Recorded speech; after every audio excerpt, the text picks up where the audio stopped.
you're involved with a project that and I watched the trailer for earlier. It's Flowstate. You want to talk a little bit about that real quick? Yeah, there's this guy, his name is James Christensen, and he is making a documentary about FPV. So maybe not for your audience, and actually, no, I take that back. I'm a terrible pitch man. It is for your audience, because the thing that I am most excited about this documentary is I'm excited about the fact that somebody who isn't in FPV can watch this documentary. You know, like you watch a documentary about the freaking sushi chef and you're like, yeah, I don't know anything about sushi, but this is fascinating. Sushi is so interesting. I want, your mom, your sister, your aunt to be watching it and going, wow, FPV is so cool. Because we're in a time right now where remote ID regulation really threatens the existence of not just FPV, but all RC aircraft as we know it. And one of the goals of this documentary is to tell that story, of why, well, it does focus on FPV but RC flight in general is so freaking important and so freaking interesting, and why it needs to be protected. Yeah, I think if the more people knew exactly what the hell it was, then they could appreciate it more.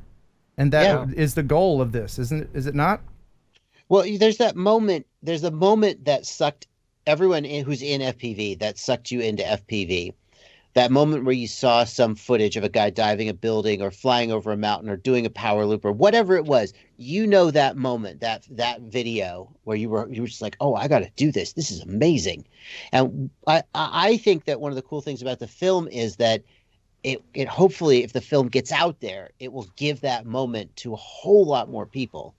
I would like to play the whole thing. It's about 6 minutes, but I don't want to waste your time when we could be. Oh no, the filmmaker said, I mean, his ultimate goal is to get this out to the wider world, and the path that he's outlined to me is, number one, put the trailer out there.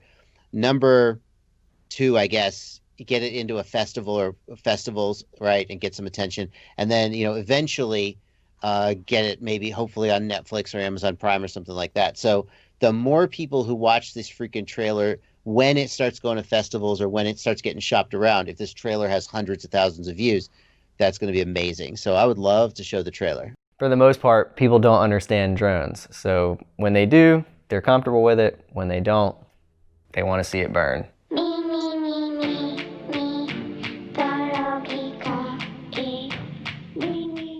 And then when you go out and see it in real life, it's like, well, that's freaking cool as crap. Do you remember the scene from Star Wars with the speeder bikes? Everybody watched that scene and you wanted to be on the speeder bikes. Flying FPV, that's the closest analogy to what that's like.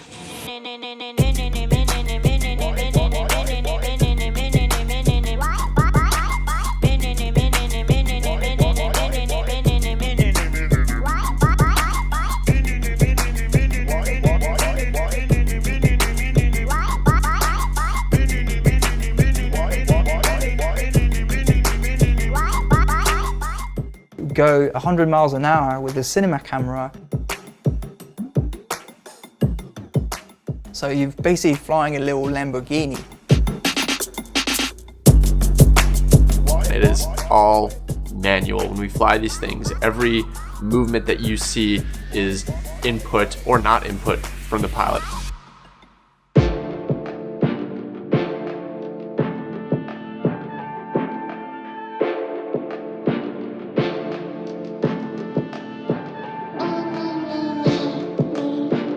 You'll get shaky, your hands are shaking, your heart is pounding. This is an adrenaline rush. Get ready for like the ride of your life.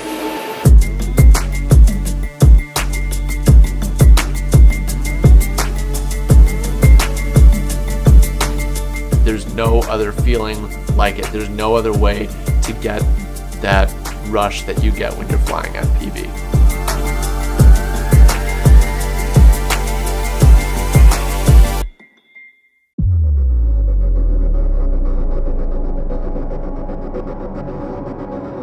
The protest was held in February on the last day to submit comments. Let the FAA know why their proposal is problematic.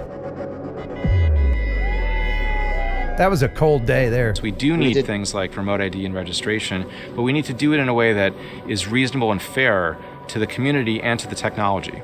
All the different types of drones get lumped into one bucket. We don't deliver packages. We fly these things for fun and sometimes for cinema. We're not flying anywhere where there is going to be a manned aircraft. We're below the treetops most of the time.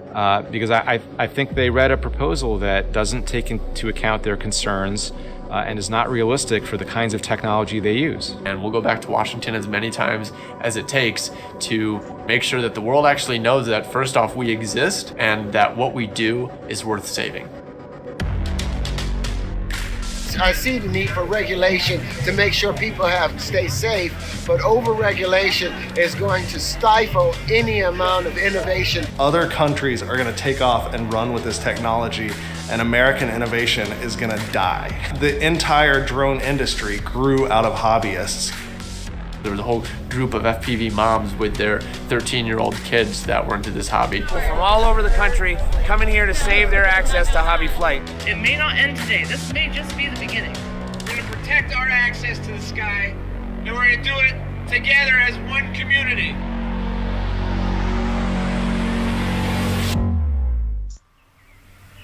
The Bardwell complex. Hey, Ken, you've been there. Yeah. I've been Being there able to too fly on is such an Velociraptor. amazing experience. And my goal is to help everybody who wants that amazing transcendent experience be able to get through the obstacle course and be able to enjoy the hobby. People send me things occasionally. This is a sign that a local guy made for me with my slogan on it. That's kind of cool. I'm Joshua Bardwell, and you're going to learn something.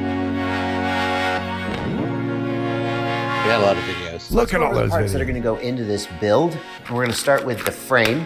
No, there's plenty of room there. Oh, yes.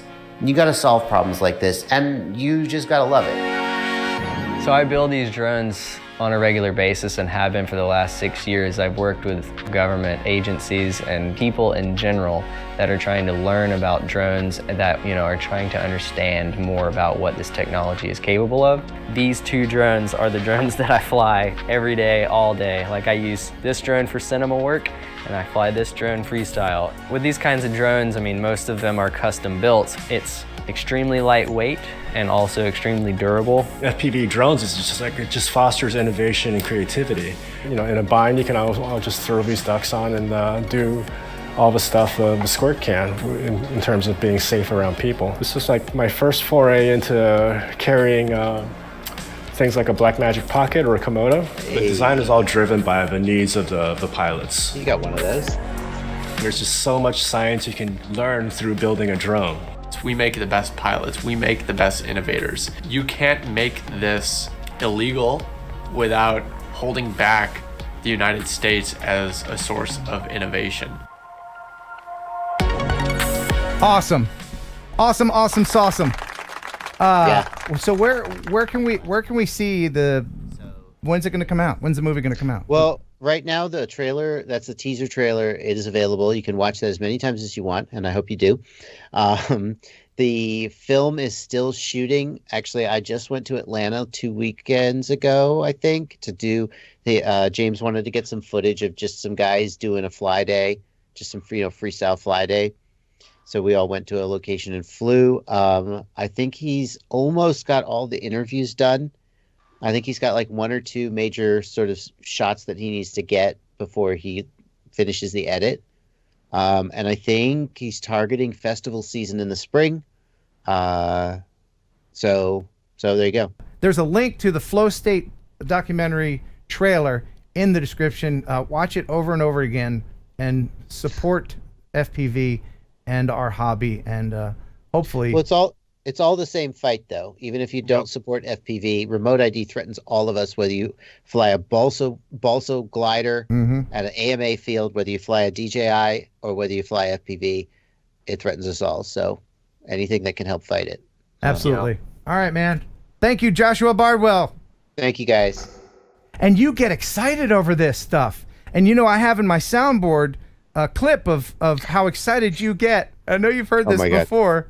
But this is from one of your videos where you're just Betaflight does this with the OSD now, and you're like, Oh,